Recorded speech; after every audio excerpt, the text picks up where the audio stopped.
Perfecto. Perfecto. Bien. Bien, bien, bien, bien.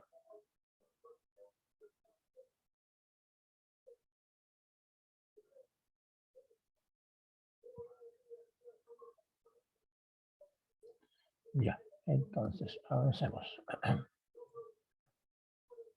Avancemos.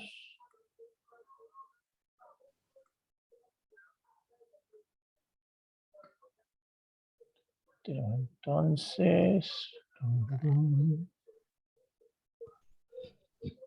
24.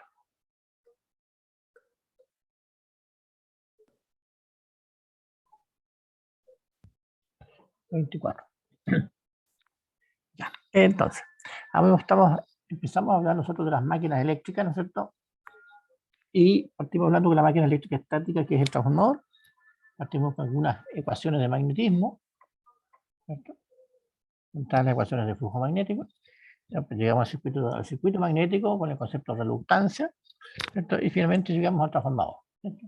Y dentro de esta última parte, ¿cierto? Las ecuaciones que hay que recordar, una es que la tensión,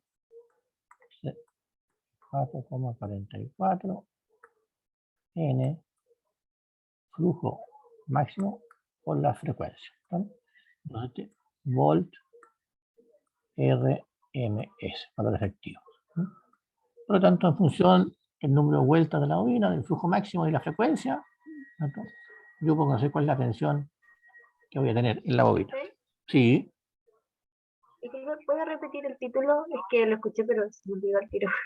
Que empezamos a hablar nosotros la clase pasada de las máquinas eléctricas, que son las estáticas y las rotativas, y partimos con las estáticas, que son el transformador, ¿cierto?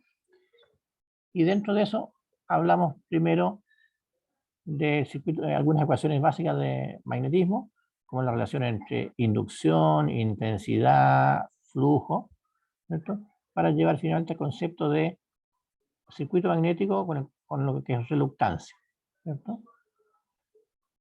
Y llegamos a una ecuación parecida a la de ley de Ohm, que es la ecuación de Hopkins, que es fuerza magnetomotriz, que es I por N, es igual flujo por reluctancia, ¿no? Para un circuito magnético, ¿no? Como circuitos magnéticos.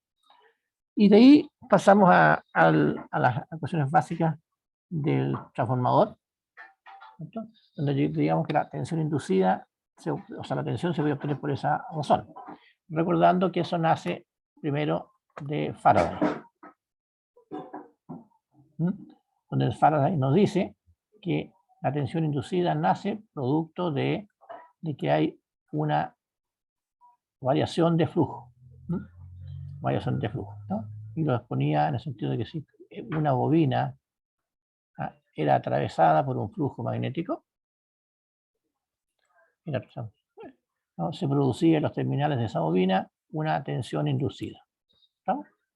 Y esa variación de flujo magnético, el flujo que enlaza esa bobina, se podía deber a una variación relativa, es decir, yo desplazo la bobina frente a un campo fijo como un imán, o que tengo la bobina fija, pero el flujo es alterno, o ambos.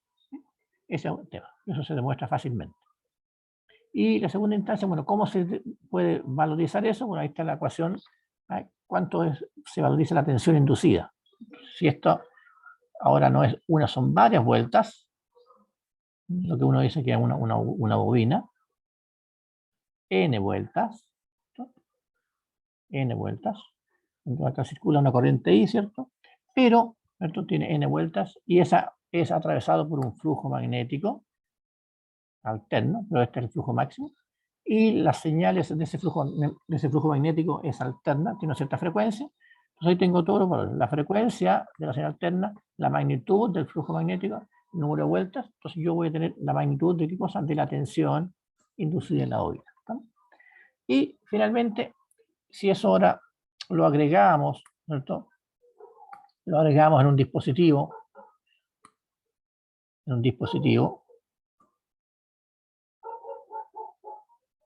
que era capaz de conducir el flujo magnético, que tiene ciertas características, como vamos a ver un poquito más adelante. Entonces, arrollamos aquí, en un lado, que llamamos bobina primaria, N1 vueltas, y acá arrollamos la bobina secundaria, y alimentamos una señal alterna a la bobina primaria. Entonces, eso iba a dar origen a un flujo magnético que se desplazaba por este material magnético. Ese material magnético, ¿no es cierto?, iba a producir en el secundario, iba a producir una tensión inducida. ¿Por qué? Porque esa bobina que tiene N2 vueltas está expuesta a un flujo variable alterno. Entonces, si aplicamos esta misma ecuación que está aquí al lado primario y al lado secundario, entonces llegamos a la relación del transformador. Llegamos a la relación del transformador, que era que si yo tenía un dispositivo, como que estaba ahí,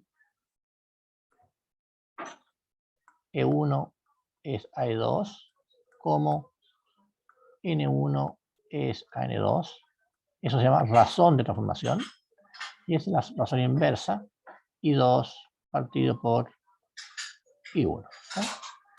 Vale decir, un transformador sirve como un transformador elevador o reductor dependiendo de las razones del número de vueltas a la bobina. Si N2 es mayor que N1, estamos hablando de un transformador elevador, y reductor en el caso contrario. ¿No? Entonces, lo que hace el transformador cambia niveles de tensión y niveles de corriente. Por lo tanto, lo que yo dibujé originalmente,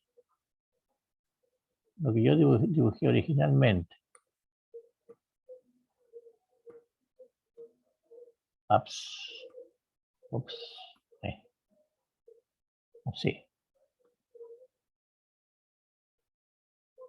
Ahí, ¿no?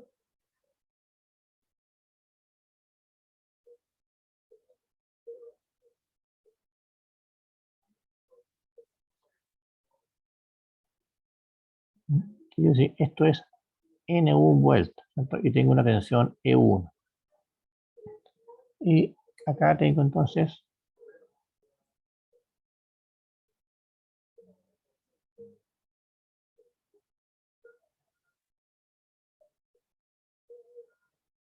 N2 vueltas, y acá me yo una tensión E sub 2. ¿No? Entonces, dependiendo cómo yo lo alimente, o por dónde, vale decir, ¿qué quiere decir eso? Que si yo lo alimento por el lado primario, inyecto energía por acá, voy a sacar energía en el otro lado. ¿Cierto? Pero alguien podría hacerlo al revés. Podría alimentar por acá y sacar energía por acá. Se puede. ¿No? Entonces, si yo tengo un transformador que es, por ejemplo, de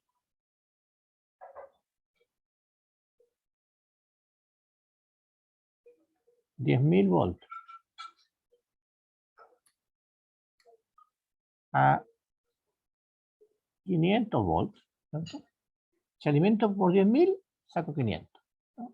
Y al revés, si lo alimento por 500, saco 10.000 al otro lado. ¿Sí? Entonces, ahí hay que tener cuidado con las definiciones.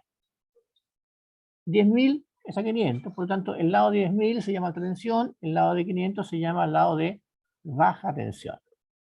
Y el otro se llama lado de alta tensión. Y eso es fácil de detectar. Otras veces se llama primario y secundario. Entonces, uno dice primario al lado por el cual uno alimenta, y secundario al lado donde uno saca la energía. ¿Cierto? Pero cuidado, si yo lo conecto tal cual como está, aquí el primario es alta tensión y el secundario es baja tensión. Pero si yo alimento al revés, alimento por E2, el primario es baja tensión y el secundario es alta tensión. Cuidado con esa definición. ¿Estamos? Lo más concreto es hablar lado de alta tensión y lado de baja tensión. ¿Sí? Lo otro es la potencia en transformadores constante. La potencia constante. Es por eso que la corriente cambia, ¿no? Fíjense en la razón inversa, que está aquí arriba. Esta razón es inversa. Vale decir, como la razón es constante, E1 por I1 es igual a E2 por I2. E1 por I1 es igual a E2 por I2. Eso se llama potencia nominal del transformador. ¿No? Eso es igual S sub N, potencia nominal. Y se expresa en volampere o kilovolampere o megavolampere. Por si acaso. Un dato característico del transformador, su potencia nominal. ¿No? Entonces, si la potencia nominal es fija y tengo las razones de transformación, puedo calcular las corrientes. ¿No? Entonces, si yo tengo alta tensión, una tensión elevada, ¿cierto?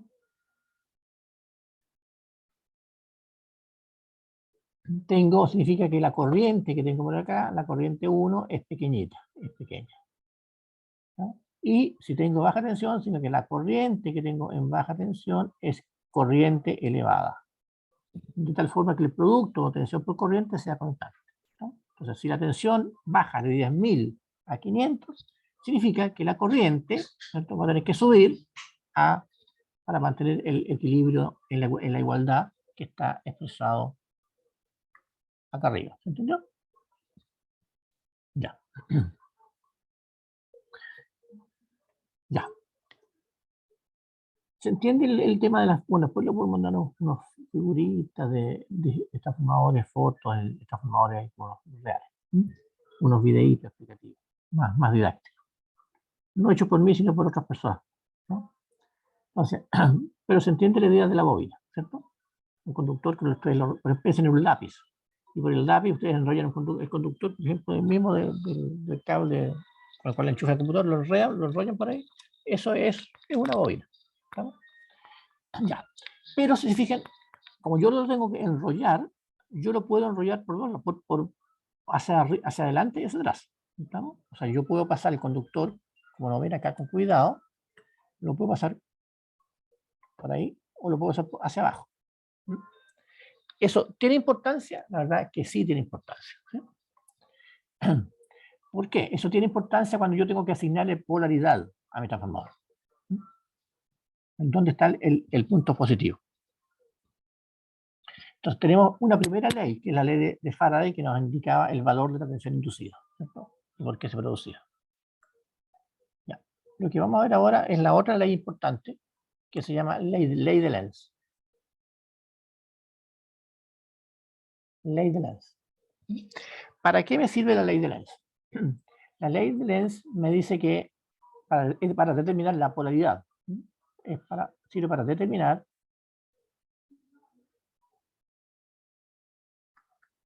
la polaridad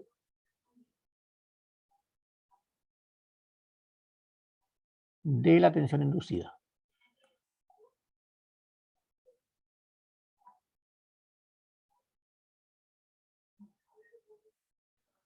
Entonces la ley de Lenz me dice que la tensión inducida es tal que debe generar un flujo que se opone a la causa que lo produce. ¿No? Algo tan simple como eso. ¿Cómo se explica eso? De la siguiente forma.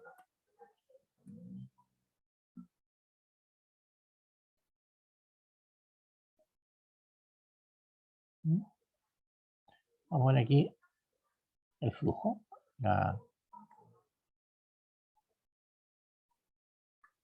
Entonces, yo voy a tener aquí la bobina en el lado primario.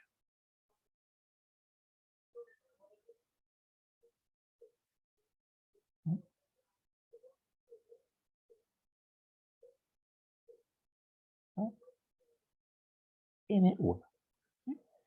Entonces, ¿qué es lo que pasa acá? Este N1, yo lo voy a alimentar una tensión E1, que obviamente es alterna. ¿Sí? Y esa es la polaridad ahí. ¿Qué va a pasar? Cuando yo alimento, va a circular una corriente, que va a pasar por el conductor, ¿cierto? Esa es la corriente, ¿cierto? Bien. Entonces, ¿cuál es el flujo magnético que da origen a esa corriente? Ahí tenemos que aplicar las reglas de la mano derecha. ¿Estamos? Vale decir, ustedes con el dedo pulgar, indican el sentido de la corriente y cierran el resto de la mano y que eso le va a indicar el sentido del flujo magnético. ¿Estamos? Entonces ahí tal cual como está, con esa forma, como está enrollado, ustedes van a tener que el flujo magnético es ese. Ese es el flujo magnético. ¿Estamos? ¿Se entendió? Regla de la mano derecha.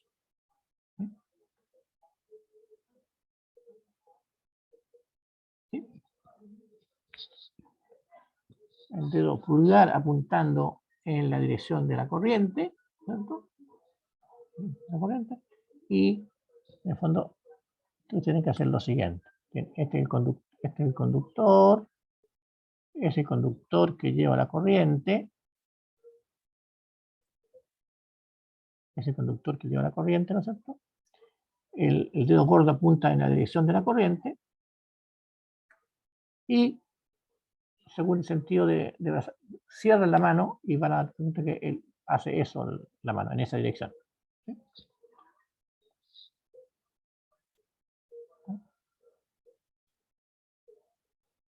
Por lo tanto, el flujo, al hacer eso, va en la dirección que tienen las flechas en color morado. Ya. Veamos el otro lado. Vamos a colocar acá entonces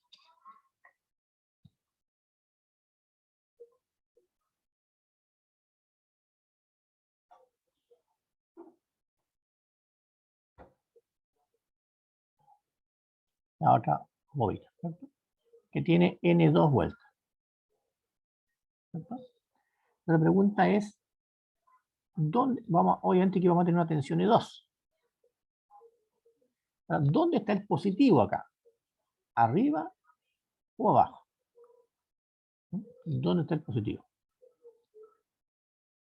Entonces, para eso tenemos que recurrir a la ley de Lenz, que me dice que la ley de Lenz dice que la tensión es tal que se opone a la causa que lo produce.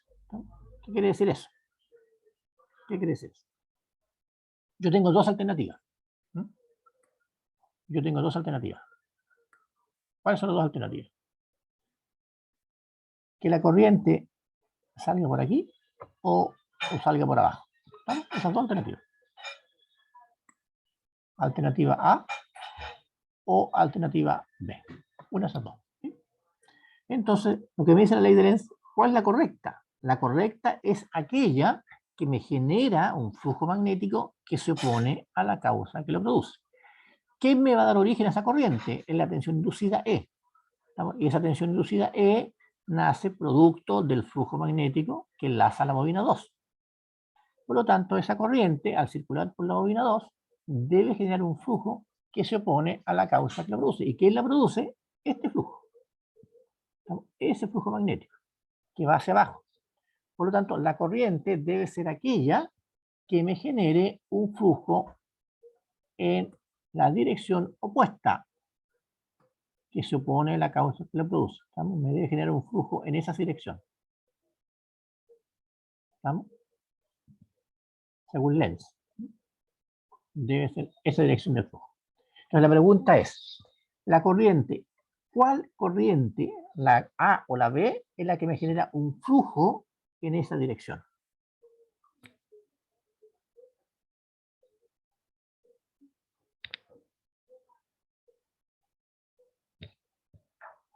Entonces aplicamos la regla a la mano derecha. Si pensamos en el caso A, dedo gordo saliendo por el A, cerramos con el resto de los 4 dedos. Esa es la respuesta correcta. La respuesta correcta es... Esta es la respuesta correcta. ¿No? Esa es la respuesta. Esta no es correcta. Entonces, la corriente sale por ahí y por lo tanto la corriente significa que la corriente entra por acá. Entonces, esa corriente, al pasar por la bobina en esta dirección,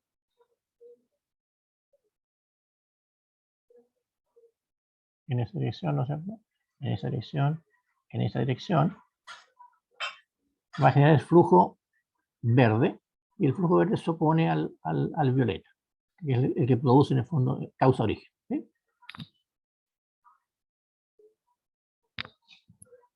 Entonces, si alguien dice, no, pero no le creo mucho, crea duda alguna. Entonces,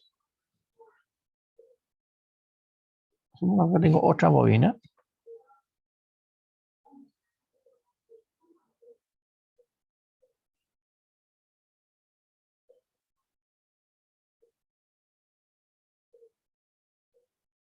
N3, E3. ¿No? El flujo principal va en la misma dirección. Entonces, en este caso, como el sentido de desarrollamiento es distinto al otro, es al revés, aquí la tensión positiva, esa no es, está acá abajo. Ahí está la tensión positiva. Y por lo tanto, la corriente, en este caso, la corriente va a salir por ese lado. Va a entrar por aquí la corriente y va a pasar la corriente por ahí. ¿Estamos? ¿Entendió la diferencia entre ambos casos? Sentido de desarrollamiento, principio de la ley de Lenz.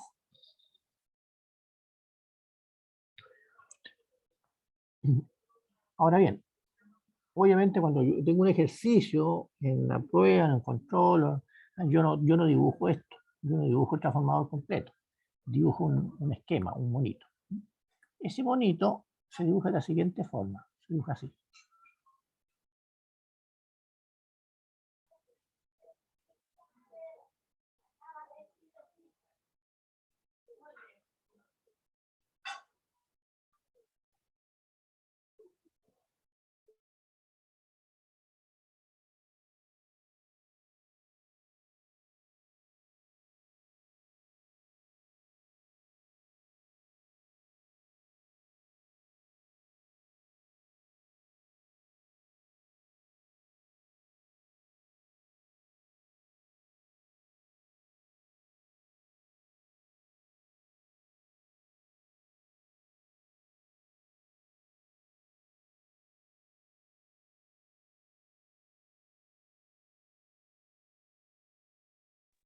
Ya. Entonces, aquí tengo yo N1, N2, ¿cierto? Aquí tengo la tensión E1. ¿Y eso cómo se refleja eso? Yo pongo un puntito ahí. Ese punto significa que la corriente entra por acá. Entra por ahí. Y en el secundario, ¿no? Yo pongo el puntito acá, que representa el punto por donde sale la corriente. ¿No? De igual forma, en el otro caso, yo dibujo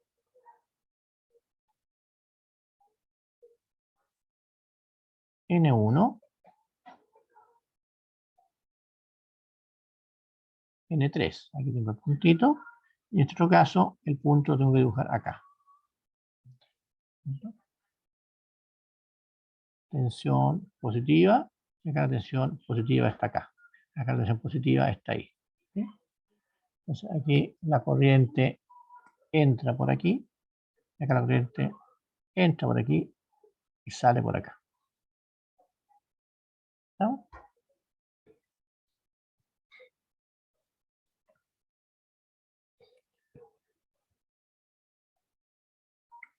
Aquí tengo yo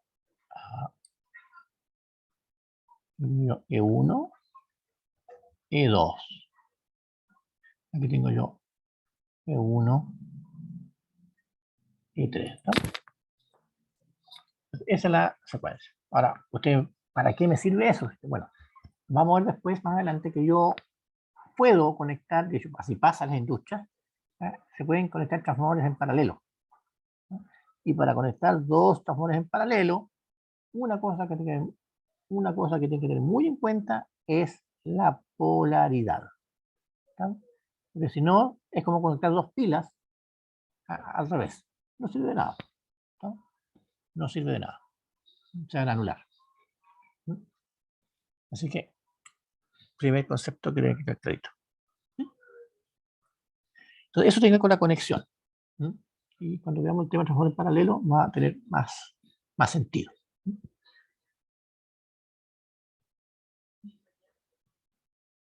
Bien. Entonces, como dice, el transformador, ¿para qué me sirve? Para cambiar niveles de tensión. Por ejemplo, en una industria, tengo en la entrada de la industria transformador 12.000 a 400 volts y en la industria se alimentan las cargas trifásicas, por ejemplo. Por lo tanto, yo alimento con cargas trifásicas y ¿hasta cuándo? ¿Hasta cuándo las puedo alimentar? Tiene un límite, yo no puedo cargar indefinidamente, igual que en su casa. En su casa ustedes no pueden empezar a cargar, qué sé yo, lavadora, juguera, microondas, secador de pelo, etcétera, etcétera, hasta que se les dé la gana. ¿No? Llega un instante que el sistema se satura y se sabe que no aguanto más y se revienta. Opera la protección. ¿No? En el caso del transformador es lo mismo. ¿No? En general, todos los equipos eléctricos, todas las máquinas en general, una camioneta lo mismo, un auto también. Un auto ustedes no le pueden meter 20 personas que pesen, que sea 40 kilos cada una dentro, apretaditas para que... No. ¿Estamos? Los camiones tampoco. Un camión no le pueden colocar 50.000 kilos, no, se va a reventar, no hace capaz de moverse, etc. Tienen todos que respetar el concepto de carga máxima o potencia nominal en este caso. Entonces es muy importante ese concepto, potencia nominal.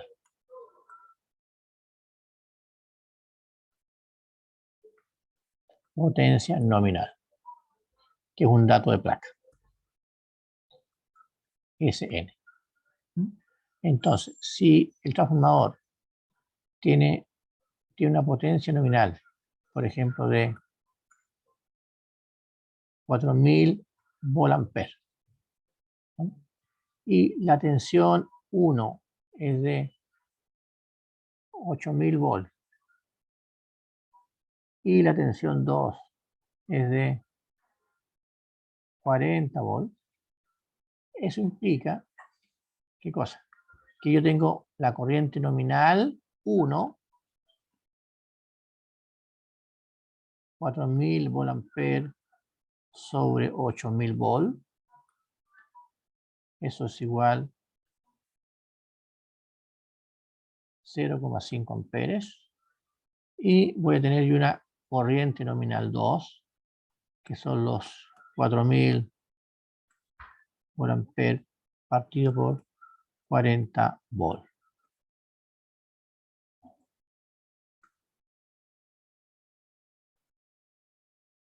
100 amperes. ¿Estamos? Entonces, como decíamos antes, el lado de alta tensión, la corriente más pequeña, y el lado de baja tensión, la corriente más grande. ¿No? Entonces, eso significa que el conductor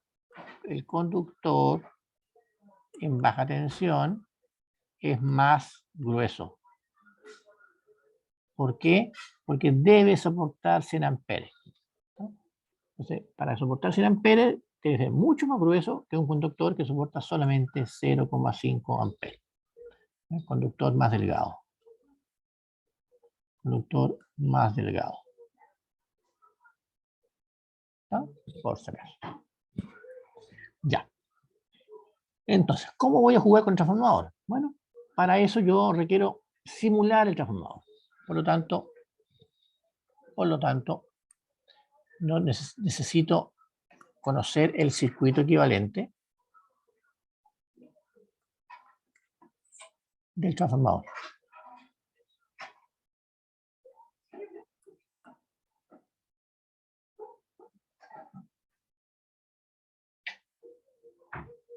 ¿No? circuito equivalente de transformador.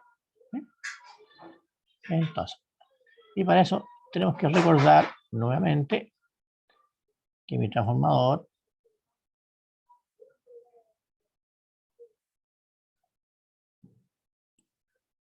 es así.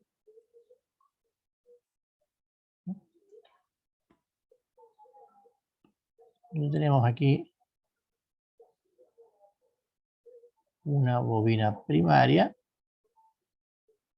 que está hecha con conductor de cobre y una bobina secundaria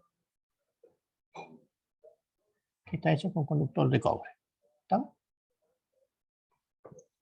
¿Y cuál es el principio de esto? Que cuando alimento una señal alterna el primario, se va a circular la corriente alterna, se crea el flujo alterno que atraviesa la segunda bobina y voy a tener yo como una tensión en el secundario, ¿cierto? Y eventualmente, después, ¿qué voy a hacer yo? Voy a conectarle una carga en el secundario. Z en la carga, ¿no? Y cuando conecto una Z en la carga, va a circular una corriente, ¿no? Bien. Entonces, ¿cuáles son los fenómenos físicos que ocurren acá? Para entender el circuito equivalente.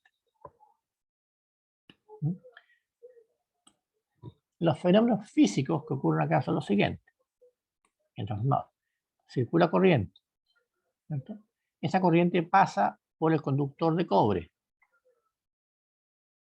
¿no? Y por lo tanto, al circular corriente por un conductor de cobre, se van a producir pérdidas. ¿Estamos claros? Pérdidas por efecto Joule, igualdad a R. ¿No? Entonces, si yo tengo conectada una carga de lado secundario, ¿cierto? Se va a producir acá también corriente que circula por el devanado secundario, que está hecho de cobre, y por lo tanto se van a producir pérdidas. Por lo tanto, yo tengo unas pérdidas producto de la corriente que circula por el conductor. ¿Estamos?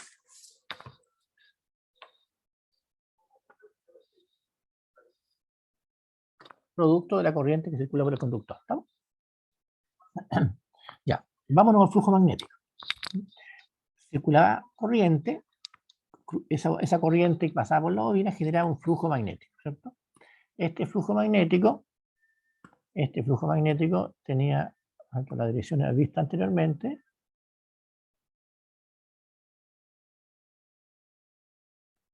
y viajaba por el fierro, ¿cierto? Entonces, en términos ideales,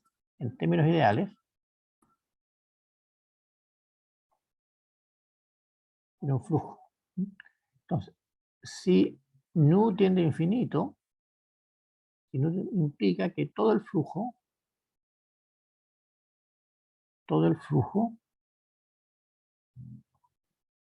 viaja por el fierro. Eso es ideal. En realidad, nu no es infinito. Por lo tanto, significa que cierto flujo magnético, significa eso, desgraciadamente, que cierto flujo magnético se va a cerrar por el aire. Se va a cerrar por el aire. Por lo tanto, no todo el flujo magnético se va a ir por el fierro. Una gran parte sí, pero una pequeña parte se va a cerrar por el aire. ¿No? Eso se llama flujo de dispersión. ¿No? Caso real implica flujo de dispersión. ¿No? Flujo de dispersión. Para mover. ¿No? Ya. Y el resto pasa por el fierro. Ya. Finalmente nos vamos al fierro. Finalmente nos vamos al fierro. Entonces, el fierro,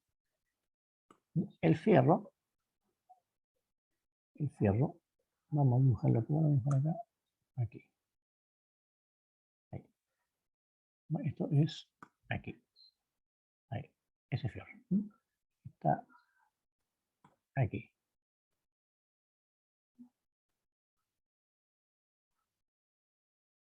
Es una sección del fierro.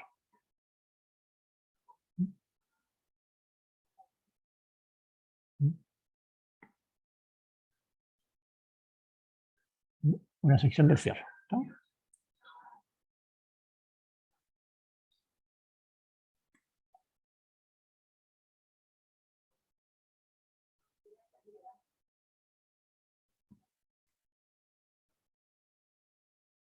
Voy a cortar un pedacito, ¿no? Entonces, ahí, ¿qué vamos a tener? Vamos a tener que por ese fierro viaja el flujo. ¿No? Viaja el flujo. Flujo que es alterno. ¿Sí? Ya. Ese flujo que es alterno, ¿no es cierto?, va a generar corrientes parásitas. Va a generar corrientes parásitas que van a producir circulación de corrientes en el propio fierro. Y eso va a generar calor. Pérdidas. Vamos a borrar esto. Acá.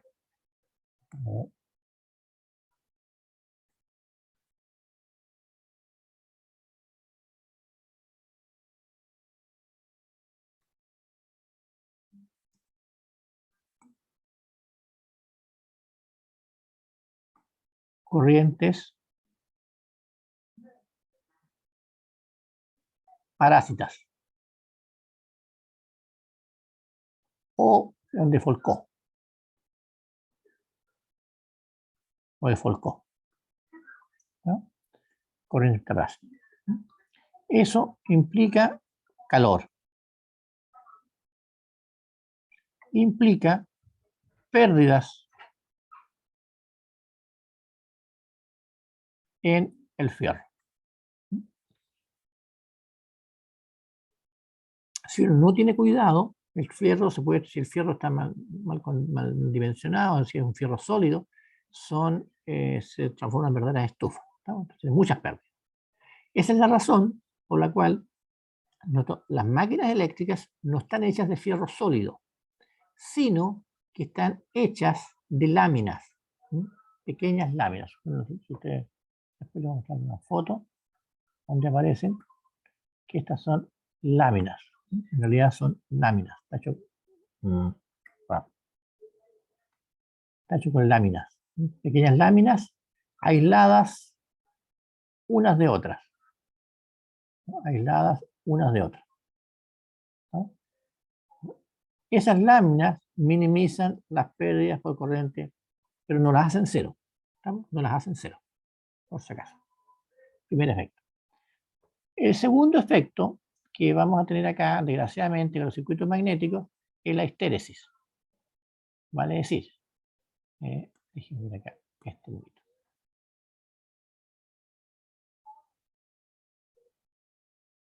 Yo por ahí les mencioné que los circuitos magnéticos no son lineales. Cuanto a mi característica, densidad, intensidad del circuito magnético, esto desgraciadamente tiene una característica de esta forma. ¿Sí? Entonces, cuando parto de cero, la corriente llega a un valor máximo, y como esta señal, recuerden, es alterna, ¿sí?, esto se devuelve por aquí. En un ciclo de histéresis es el recorrido que hace. ¿Listo? Y lo que vamos a tener ahí, lo que vamos a tener aquí es un ciclo de histéresis. Entonces, cada vez que la señal cumple un ciclo, esa es la señal la que recorre la curva BH. ¿No? Entonces, dependiendo de la magnitud V máximo, la cual llegue yo, ¿cierto? Porque si aumento la intensidad de la corriente, ¿cierto?, esto va a llegar más acá. Y esto va a ser una cosa más, ¿no? O si lo hago más pequeñito, hasta aquí, va a ser una cosa más pequeñita, ¿no? Por lo tanto, puedo, dependiendo de la magnitud, cambiar la magnitud del ciclo de histéresis. Entonces, lo importante aquí es que este volumen de área que aparece aquí es proporcional, ¿cierto?, al volumen de material y a las pérdidas por histéresis. Por lo tanto, vamos a tener también, vamos a tener pérdidas por histéresis, que también implica calor. También son pérdidas en el fierro adicional, ¿no? Por lo tanto, en el fierro vamos a tener pérdidas por histéresis y pérdidas por corrientes parásitas. Todas ellas se llaman pérdidas en el fierro. Ambas, la suma, se llaman pérdidas en el fierro. Las pérdidas por histéresis dependen de la frecuencia y del cuadrado de la inducción, y las pérdidas por corrientes parásitas de la inducción y del cuadrado de la frecuencia, ¿no?, por si acaso. Entonces, teniendo eso claro, podemos pensar ya en modelar nuestro circuito equivalente de transformador. Entonces, el circuito equivalente de transformador tiene que considerar todos estos efectos, más el concepto, ¿se acuerdan ustedes?, del desfase que había entre flujo entre voltaje y flujo. Entonces, el circuito equivalente de transformador sería el siguiente.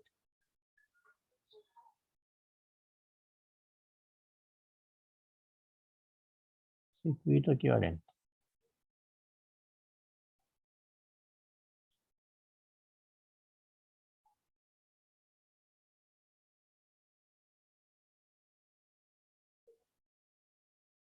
Sería el siguiente.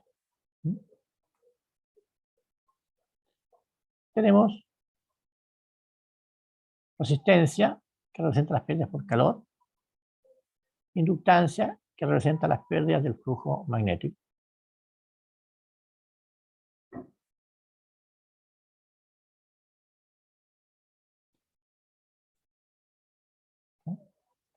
Entonces,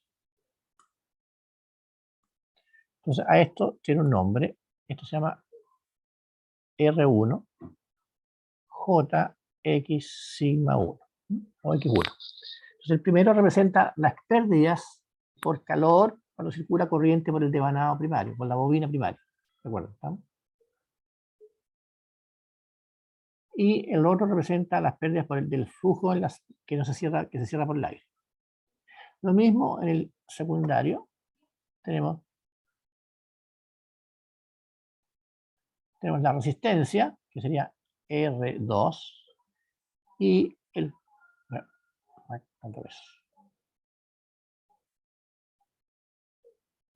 R2 JX sigma 2, ¿no?, pérdidas del flujo y resistencia al devanado secundario, ¿sí?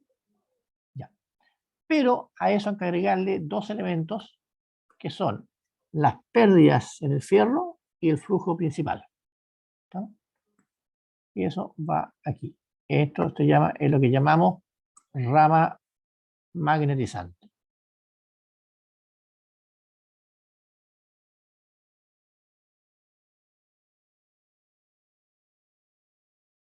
Esta sería X nu. Esta es RFE.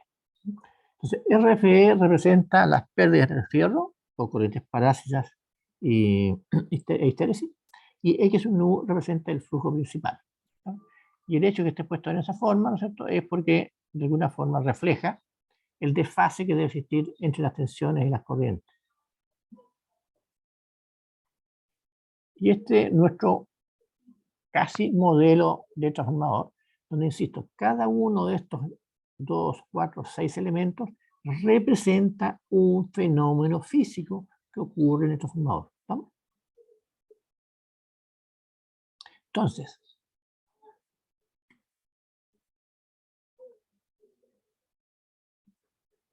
tengo ahí, ¿cierto? Entonces yo tenía acá N1,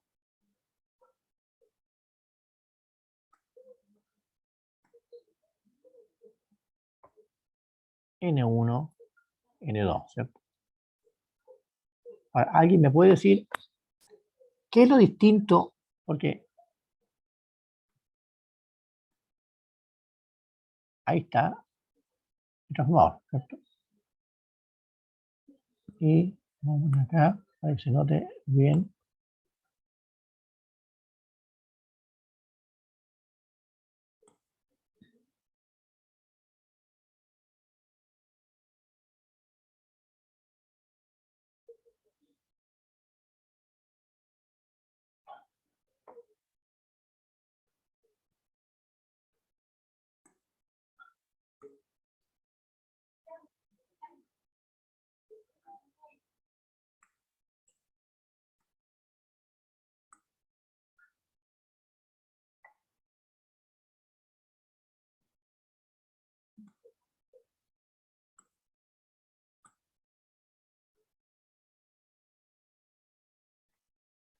¿En qué se parecen o en qué se diferencian esos dos?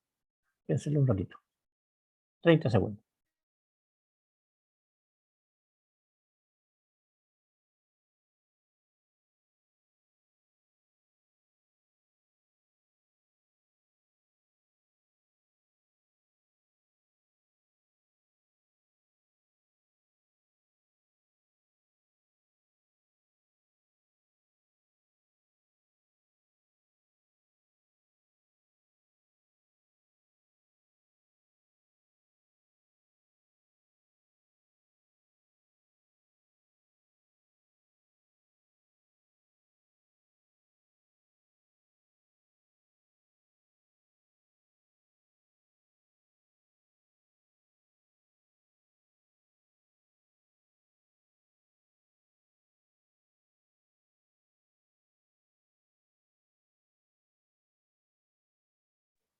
Ya.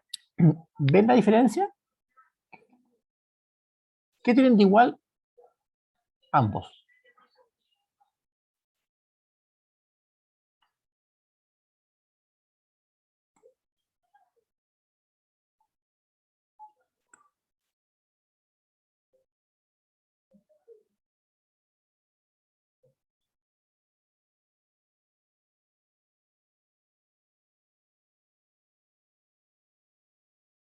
¿Qué tienen de igual?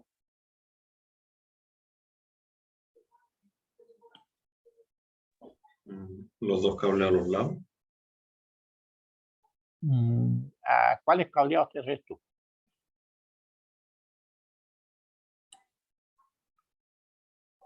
Eso mismo, o sea que para los lados tienen como el mismo número de cables, no sabría cómo hacer. Claro, los 4 puntitos, eso tienen igual, como tiene que ser, porque desde el punto de vista de los terminales, por eso son equivalentes. ¿Cierto? Vale decir, si yo pongo un número, digo yo, esto es 1, 1 prima, esto es 2, 2 prima, abajo yo tengo 1, 1 prima, 2, 2 prima. ¿Estamos? Se supone que el circuito equivalente representa el real, ¿cierto? Se supone. Pero ¿qué más? ¿Y en qué no se parecen? ¿En qué no se parecen? Hay algo fundamental. Piensen, miren los dos circuitos. Recuerden que esto que está abajo es el transformador. ¿Estamos?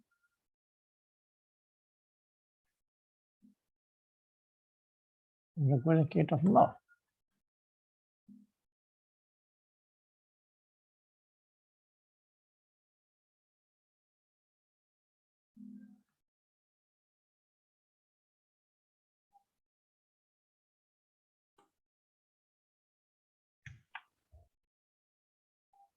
¿Podría ser en la forma del transformador?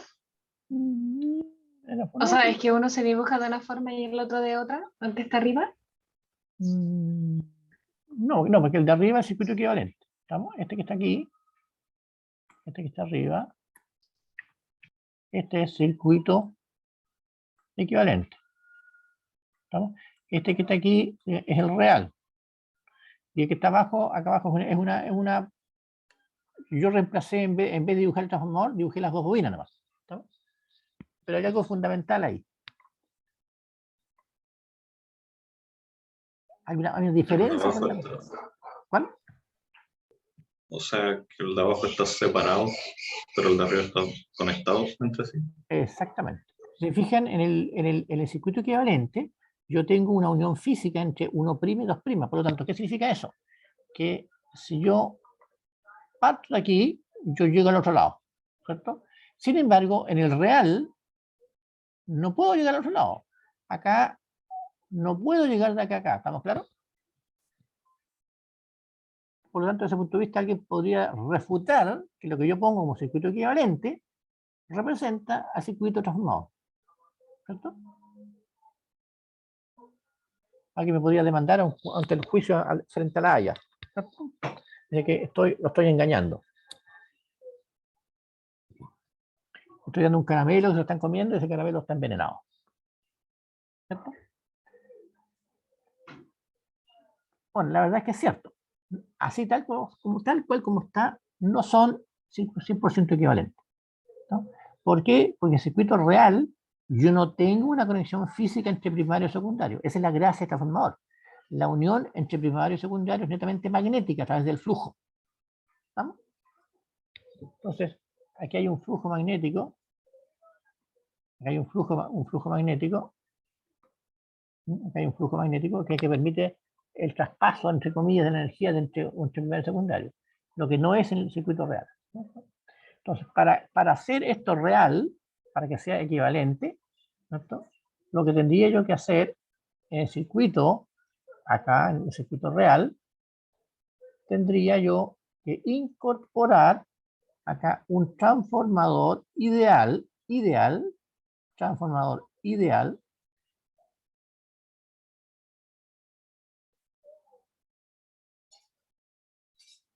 ¿no? De razón 1 es a 1, ¿no? Que ahí sí serían igual. ¿No? ¿Entiendes? Ya. Pero para evitar eso, alguien me podría preguntar, bueno, esto que acabo de dibujar yo, lo tengo acá, ¿por qué lo dibujo acá? Yo lo podría dibujar al otro lado también. Y tienen razón. Yo lo podría dibujar a cualquier lado. Yo podría dibujarlo también en el lado primario. ¿Sí? Entonces, para evitar esa dualidad, lo que se hace, en el fondo, es reemplazar por los valores equivalentes los de las resistencias que tengo yo aquí en el circuito. ¿No? Entonces yo esto no lo voy a dibujar. Esto no lo voy a incluir, lo voy a sacar. ¿No? Lo voy a sacar.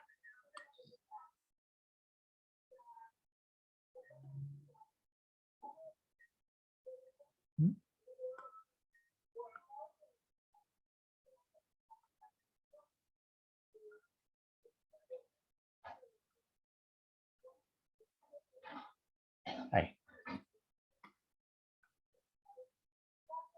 Un poquito acá. ¿No?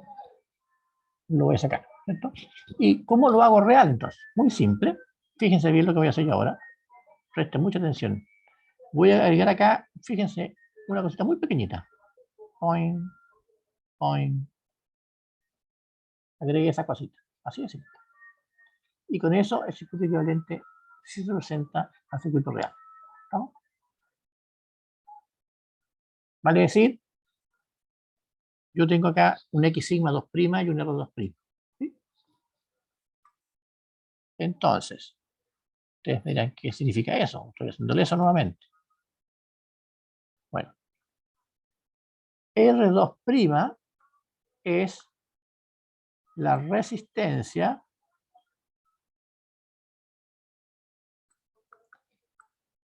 del devanado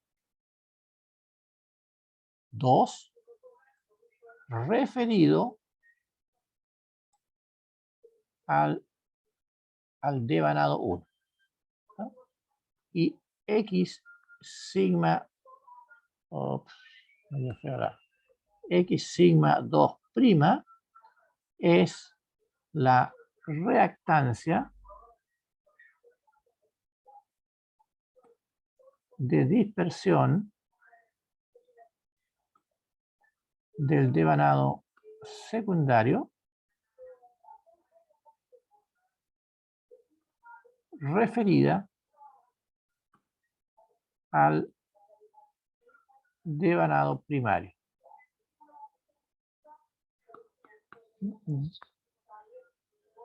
Entonces, para que se entienda esto, ¿cómo obtengo yo el valor de R1? Bueno, el valor de R1, yo pesco un instrumento, llamado puente de Wheatstone, un instrumento que mide resistencia pequeñita, son resistencias pequeñas, pongo ese instrumento aquí y me conecto a la bobina del devanado primario y mido la resistencia. ¿No? Perfecto. ¿Cómo mido la resistencia del devanado secundario? Pongo ese instrumento por acá, ahora, y hago lo mismo. Y mido ahí. ¿No? Y ahí yo voy a tener en el primer caso voy a tener R1, en el segundo caso voy a tener yo R2. No R2', R2. ¿Cierto? En la resistencia R1 en ohm, R2 en ohm o en miliohms si son pequeñitos. ¿No? Entonces, estos son instrumentos para medir resistencia. Ya yo mido, con esto mido yo R1 y con esto mido yo R2. ¿No?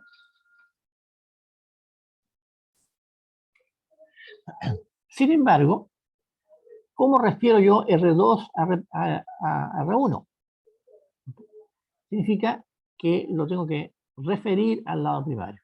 Y eso se hace a través de la razón de transformación. Entonces, ¿qué significa referir? Para entender ese concepto de referir, ¿qué significa referir? Referir al primario o al secundario. Bueno, para entender ese concepto vamos a hacer un pequeño ejercicio muy simple. Entonces, supongamos que tengo yo un transformador de razón 100 es a 10. Entonces, mi razón de transformación es 10, ¿cierto? 100 es a 10, ¿no? Y lo voy a alimentar, para hacer fácil el problema, con 100 volts. Por lo tanto, en el secundario voy a tener yo, ¿cuántos volts?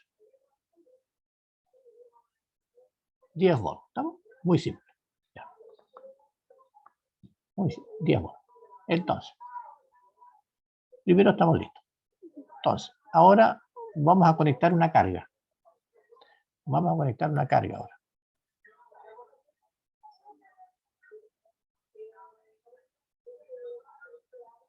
Entonces, yo tengo 100 volts, 10 volts. Y voy a conectar una carga. Voy a conectar una carga. ¿Sí? Voy a conectar una carga de 10 ohms. ¿Estamos claros? Por lo tanto, este es un transformador ideal, por si acaso, es un transformador ideal. Por lo tanto, la corriente, esta corriente, es I2. ¿Estamos? ¿Cuánto va a valer la corriente I2? Por ley de Ohm, la corriente I2 va a ser B2 partido por Z2, ¿cierto? Y eso es 10 partido por 10, 1 ampere. ¿Estamos? 1 ampere. ¿Sí? Pregunta, cuando puse esta impedancia Z2,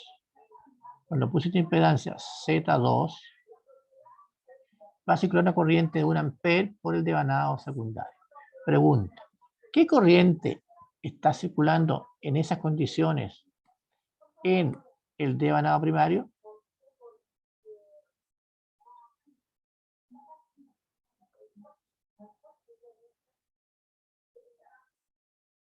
¿Cuánto vale I1?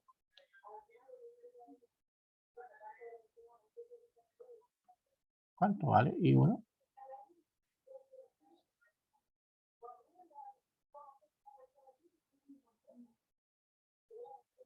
Sí, tenemos que recordar que la razón de transformación es 10. Es igual a E1 partido por E2, ¿cierto? Que era 100 partido por 10, ¿cierto? Pero eso es la razón inversa, I2 partido por I1. Eso implica que I1 vale I2 partido por 10. Por la razón. Por lo tanto, va a ser 1 partido por 10, 0,1 amperes. ¿Está? Por lo tanto, tengo 1 amperes y acá 0,1 amperes. ¿Se entendió? 0,1 amperes por acá.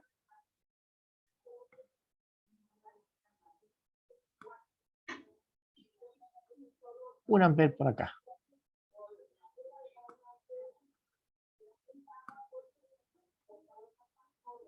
¿No? 1 amper y 0,1. ¿Estamos claros? La tensión bajó 10 volts, un factor 10, y la corriente aumentó un factor 10, pasando de primario a secundario, o al revés. Si voy de la carga hacia la fuente, la tensión subió un factor 10 y la corriente bajó un factor 10. De tal forma que la potencia es la misma, ¿cierto? ¿Estamos claros hasta aquí? Ya. Bueno. Pregunta ahora. Pregunta.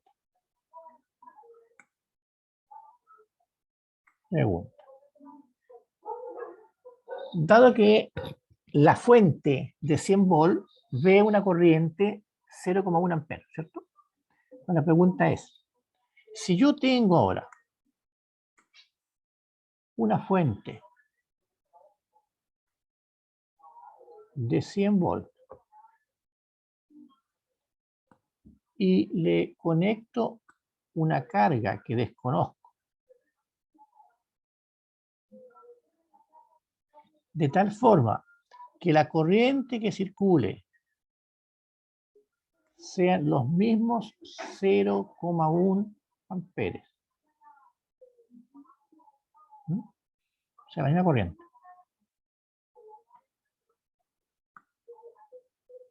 Esa corriente es la misma. Tengo 100 volts y pongo una impedancia Z que desconozco. ¿Cuánto vale Z? Bueno, Z vale ley de Ohm, voltaje partido por corriente. O sea, 100 volt partido por 0,1. O sea, 1000 ohm. ¿Estamos claros? No hay ninguna duda. Entonces, si se fijan, miremos estos dos casos. Si yo a una fuente de 100 volt le pongo una impedancia de 1000 ohm, la corriente que circula es 0,1 amperes. Por otro lado, si yo alimento con la fuente de 100 volt un transformador de razón 1 es a 10 y en el secundario coloco una impedancia de 10 ohm, lo que la fuente de 100 volt entrega también son 0,1 amperes. ¿Cierto? Por lo tanto, significa que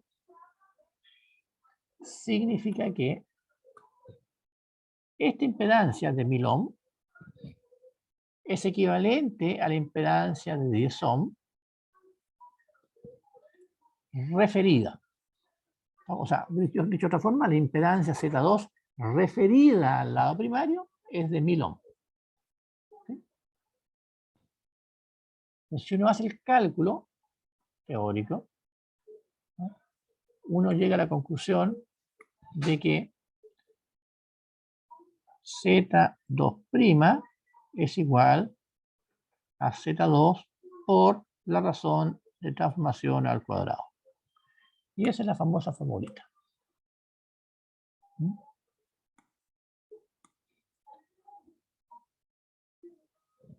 Entonces, si Z2 es la carga real, que era 10, y la razón es 10, 100 por 10.000. ¿Está? Entonces yo reflejo la impedancia al lado primario. ¿Está? Reflejé la impedancia al lado primario. ¿Sí? Entonces el efecto que ve la fuente es el mismo. O sea, yo pongo directamente una impedancia de 1000 o pongo a través del transformador una impedancia de 10. Si ahora nos vamos al circuito que estamos viendo, lo que tengo es R2'. ¿Qué es R2'? Bueno, estos dos elementos que están acá, esto se llama Z2'. Es la impedancia del lado secundario referida al lado primario. ¿Está? Referida al lado primario. Y se basa en eso. Se basa en eso.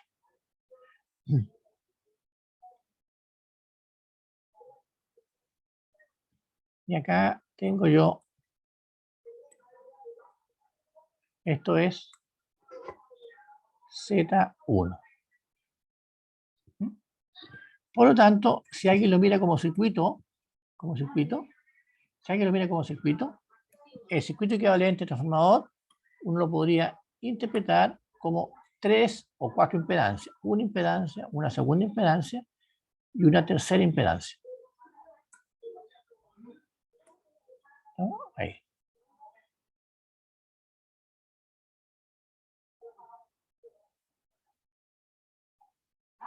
Entonces, este es el circuito equivalente transformador. Z1, Z2', y este yo le voy a llamar ZP, o ZM, ya no hay, sí, ZP. Donde ZP es ¿qué cosa? ZP sería R del fierro en paralelo con JX sub nu. ¿No? Y por lo tanto, se fijan, si yo ahora conecto una carga en el transformador, en el secundario, yo digo resuelva esto. ¿Qué significa resolver? Significa decir qué corriente entrega absorbe el transformador, recordando que el transformador es este transformador, ese transformador. ¿Qué corriente entrega el transformador? ¿Cuál es el rendimiento? ¿Cuál es la corriente que entrega el secundario? ¿Cuál es la regulación? Son las preguntas clásicas. ¿No? Y por lo tanto, si fijan, eso se puede, si uno lo mira así, se transforma en un circuito de circuito. Conociendo la Z2, yo Z carga. Si conozco el Z carga con Z2' están en serie, ZP en paralelo y con Z1. Entonces, lo que ve la fuente sería Z1 más ZP en paralelo con Z2' más Z carga. Entonces, si ustedes saben resolver eso, ya son capaces de resolver el circuito equivalente transformador. ¿Ah? Ahora bien, finalmente, ¿cuánto vale Z1? ¿Cuánto vale Z2'? ¿Cuánto vale ZP? Los valores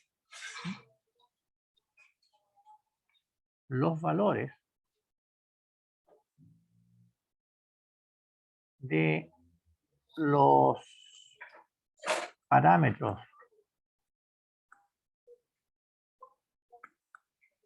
del circuito equivalente del transformador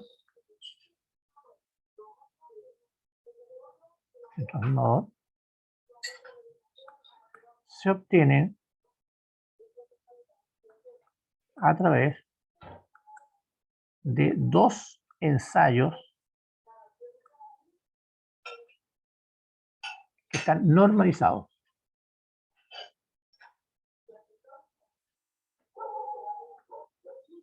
Que se llaman ensayos de vacío y ensayo de cortocircuito. ¿Está? Ensayos de vacío y cortocircuito. Y simplemente les voy a decir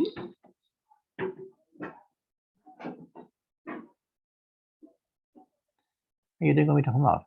Vacío. Vacío. ¿Me miran ahí?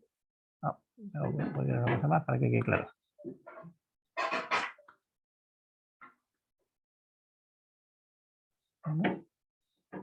Entonces, este es el ensayo en vacío. Este es el ensayo en vacío. ¿Por qué el secundario está abierto? No tengo carga conectada.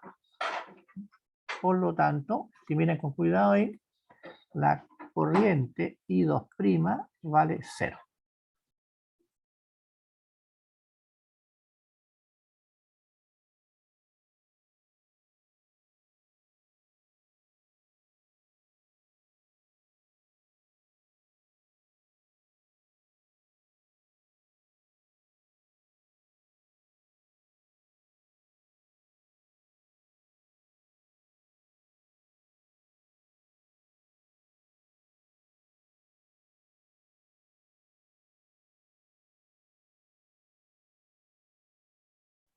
Ya, y en el ensayo en cortocircuito,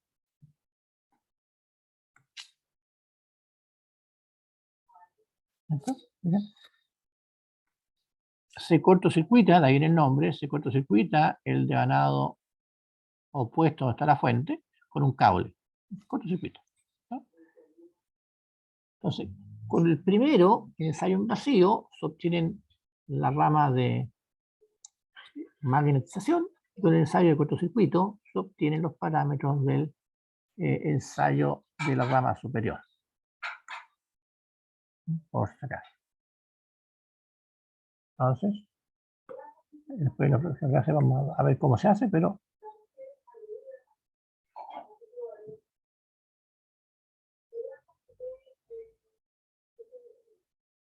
con esto terminamos. Con esto terminamos. Entonces, como está puesto acá, con vacío, en vacío, ¿cierto? Lo que se obtiene es esa rama. Y con la de cortocircuito, uno obtiene los valores de la rama superior. En cortocircuito obtiene esos valores y el vacío uno obtiene estos valores. ¿No? Y eso lo vamos a dejar hasta aquí por hoy día.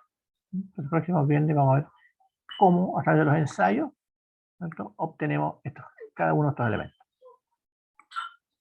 ¿Vamos? Eso es todo por hoy.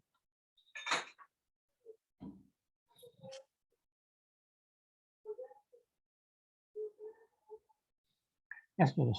Cuídense, nos estamos viendo. Chao, profe, gracias. Chao. Chao, profe. Chao. Chao, profesor, que esté bien. Chao.